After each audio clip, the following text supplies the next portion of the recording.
So you've just poured hours into crafting what you thought was a brilliant podcast episode. The content is solid, your guest was a rock star, but then you look at the stats and see a cliff, a massive drop in the first few minutes. And you're left wondering, what went wrong?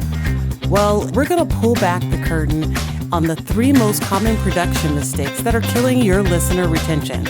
And I'll show you exactly how to fix them so your audience hangs on every single word. That sinking feeling, every podcaster knows it. You do all the hard work, you plan the content, you hit publish, only to see your audience bail before you even get to the good stuff. It's frustrating, and it can make you question everything. But what if I told you the problem isn't your topic? And what if it's not your guest or even your personality? More often than not, the culprit is hiding in your production. Small, seemingly invisible flaws that have a huge impact on the listening experience. Let's be clear. The podcasting world is buzzing. Recent studies show that podcasts now account for 9% of all daily audio consumption in the U.S. The audience is growing, the opportunity is massive, but so is the competition. Listeners have endless choices, and they are absolutely ruthless with their time. If you give them a reason to tune out, believe me, they will. Today, we are going to diagnose the 3 most common production diseases that cause that dreaded listener drop-off. And this isn't about needing a $1,000 mic or a pro studio. These are fundamental mistakes that countless podcasters make, often without even realizing it. For each mistake, we'll use a simple framework. We'll nail down the problem. We'll poke at the pain point to understand why it's so bad. Then I'll show you the solution to fix it for good. By the end, you'll have a concrete plan to patch up the leaks and keep your listeners hooked from start to finish. First mistake, the bloated beginning. The first production mistake, and honestly the most deadly, is what I call the bloated beginning. Your podcast intro is way too long and it's all over the place. It falls short to make an immediate promise of value.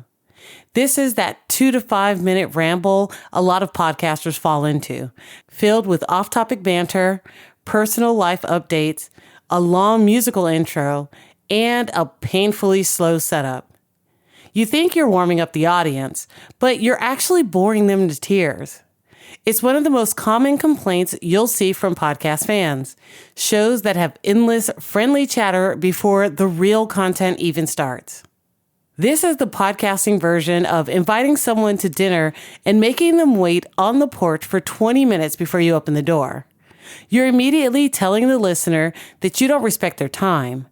The first 30 seconds of your episode are the most critical real estate you own. In that tiny window, a new listener decides whether to stick with your 45-minute episode or swipe over to one of the other 5 million shows out there. When your intro is bloated, you fail that test.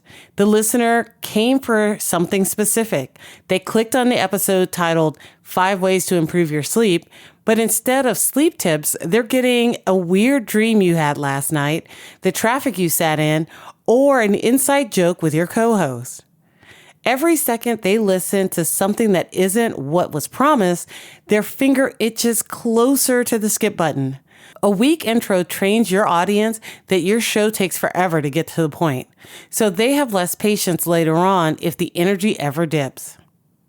So what's the solution? The fix is a 1-2 punch, a change in structure and a change in your workflow. First, you need a lean, powerful intro structure. Your episode-specific intro should be no more than 30 to 40 seconds. Now, this doesn't include a cold open, which is a fantastic tool. For those who don't know, a cold open is a short, juicy clip, maybe about 15 to 30 seconds, grabbed from later on in the episode. It could be a shocking statement, a powerful emotional beat, or a key takeaway. It's a hook that demands attention right away. After that hook, Your actual intro just needs to do two things: be fast, state what the episode's about, and explain the benefit to the listener. So instead of, "Hey everyone, welcome back. Today we're going to talk about morning routines," try this. Do you struggle to drag yourself out of bed? In the next 30 minutes, you're going to learn 3 simple habits to transform your morning energy. And you can start tomorrow. See the difference? One is a description, the other is a promise. The workflow change is to record your intro last, as a separate piece of audio. Don't just hit record and ramble. Once the main content is done, you know exactly what the big takeaways are. Then you could sit down and craft the perfect, concise, high-energy intro that sets up the episode flawlessly. Record it, edit it tight, and drop it in the beginning. It gives you total control and guarantees you start every single episode with purpose. The second mistake is monolithic recording. This major mistake is recording your episode as one single, unbroken slab of audio. I call this the monolithic recording. You hit record, you talk for an hour, you hit stop. Now you're stuck with a massive, dense audio file that has zero internal structure. It's just one long stream of consciousness. This is super common for solo hosts and even interviewers who just let the tape roll, thinking it feels more natural for the listener. It's a fatigue-inducing disaster. A monolithic recording is just plain exhausting to you and the listener. It's a wall of sound with no rhythm, no signpost, and no room to breathe. Think about reading a book. You have chapters, section breaks, paragraphs. Those cues help you process information and stay engaged. Without them, you'd be staring at a single 300-page paragraph. That's what monolithic podcasts feel like. Listeners need what I call reset moments. Tiny breaks that let their brain catch up, process what was just said, and re-engage for the next point. Without these, listener fatigue sets in. Their minds wander, and if they get distracted for even a second, it's almost impossible to find their place again. They've lost the thread. People don't consciously think, "This lacks segments." They just feel bored or lost and check out. Plus, this method makes your life as an editor a nightmare. If you flub a line 40 minutes in, what do? Leave it in? Or face a brutal editing job? Your energy also naturally fades over a long take, so your last 20 minutes probably sound way less engaging than your first 20. So, what's the solution? The answer is to think like a writer. Build a clear structure before you record, and then record in blocks. Most podcasts work beautifully with 3 or 4 main segments. It could be as simple as intro, point 1, point 2, point 3, outro. For an interview, maybe it's intro, guest backstory, the core problem, the solution, and the final call to action. Once you have that structure, record each block as a separate audio file. Record the intro, stop. Record segment 1, stop. You see where I'm going? This is a game changer. First, it makes fixing mistakes a breeze. Mess up a segment? Just re-record that small block. Second, it keeps your energy high because you can take a break and reset your focus. Third, it gives you incredible editing flexibility. You can easily re-record, trim, or even remove segments without performing major surgery on your audio. Inside this block structure, you also need to create those reset moments. This can be as simple as a 10-second musical transition or a quick host read summary like, "So we've just covered why a bloated intro is killing your retention. Next up, let's tackle the mistake you might be making while you're recording." These tiny pauses act as signposts that prevent tune-out and keep your listeners on the journey with you. Mistake number 3, destructive dynamic range. The third mistake is one that physically assaults your listeners' ears. It's not just bad audio, it's a specific, infuriating problem, a destructive dynamic range. Dynamic range is the difference between the quietest and loudest parts of your audio. The mistake is having a range that is all over the map. Your intro music blasts their eardrums. Then your voice comes in at a whisper, so they have to crank the volume. Then your guest, recorded on a different mic, is twice as loud as you, forcing them to frantically dive from the volume knob again. According to a Castbox study, 19% of listeners say poor audio production is a major turnoff, and inconsistent volume is one of the biggest offenders. This, more than anything else, is the number one sign of an amateur podcast. It makes your show physically difficult and unpleasant to listen to. You are forcing your audience to work, to become your personal volume engineer, just to get through the episode. Think about where people listen. In the car, at the gym, walking the dog. These are noisy environments. If your audio is too quiet, it gets lost in the background. If it's suddenly too loud, it's painful, especially with earbuds. This isn't a minor annoyance. It's listener abuse. It breaks their concentration and pulls them right out of your content. Instead of thinking about your brilliant insights, they're thinking, ow, that was loud, or I can't even hear what they're saying. You're creating a frustrating experience that completely overshadows your message. It doesn't matter how great your content is.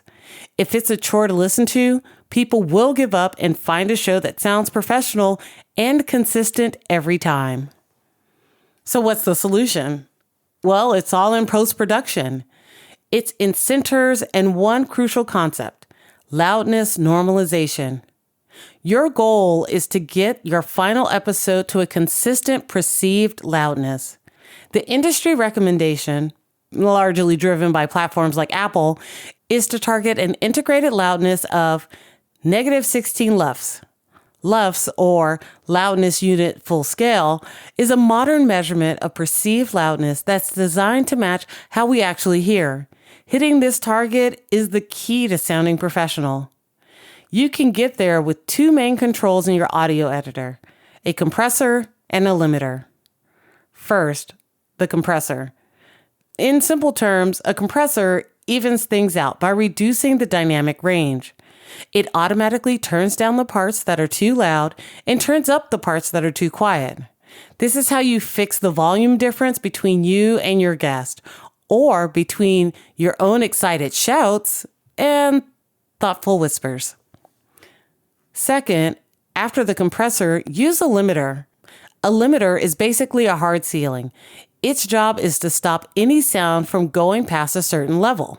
To prevent nasty digital distortion, also known as clipping. It's your final safety net. So here's how the workflow should go. Record. Edit your content, apply compression to smooth things out, and then use a loudness meter plugin to measure your LUFS. Adjust the overall gain of your track until its average is right around -16 LUFS.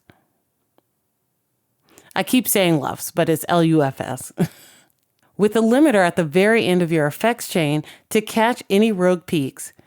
This single process will do more for your professional sound than any new microphone ever could. Getting your production dialed in is a huge step, but it all starts with a solid plan before you ever hit record. To help with that, I've created a free podcast pre-flight checklist that walks you through the essential steps to take before every single episode. You can get it on my website, simplypodcasting.io. So there you have it, the 3 production mistakes that are quietly killing your podcast retention. First, the bloated beginning, where a long, rambling intro makes listeners quit before you've even started. You fix this with a light, value-driven hook and by recording your intro last. Second, the monolithic recording, where a lack of structure creates a fatiguing wall of sound. You fix this by planning your episode in segments and recording in manageable blocks. Third is that destructive dynamic range, where wild audio levels physically annoy your audience into leaving. You fix this with compression and by targeting with industry standards for a smooth professional sound. Fixing these 3 mistakes will fundamentally transform your podcast. Your show will sound more professional, more engaging, and far more respectful of your listeners' time. Your retention will improve, not because you've changed what you talked about, but because you changed how you presented it. You've removed the friction. If you found this information helpful, do me a favor and subscribe. I put out new information every other day or so. And if you're struggling on what to talk about, check out the next video, 5 ways to find a niche that's both profitable and passionate. Thanks for tuning in. Go make something great.